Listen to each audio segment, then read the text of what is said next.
A cesarean section is a surgical procedure used to deliver a baby through the mother's abdomen.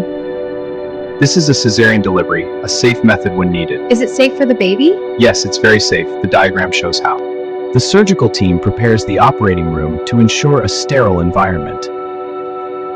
Spinal anesthesia is given so the mother does not feel pain during the surgery. During a cesarean section, the mother usually stays awake but feels no pain. The surgeon carefully makes a small incision in the lower abdomen. Inside the uterus, the baby is protected by amniotic fluid. The newborn takes the first breath and begins to cry. Baby is all cleaned up and ready.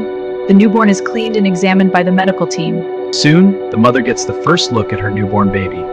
Oh, my sweet baby. After delivery, the placenta is removed from the uterus. After surgery, the mother is moved to a recovery room. Finally, the abdominal incision is closed with stitches.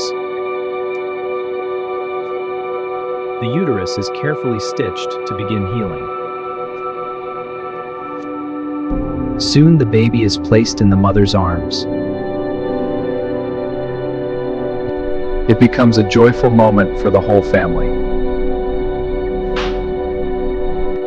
The surgical incision gradually heals over the next few weeks.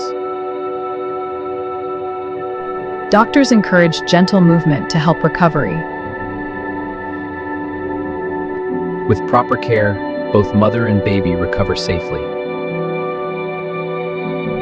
The first moments between a mother and her baby create a strong emotional bond. For more health education videos, subscribe and stay informed.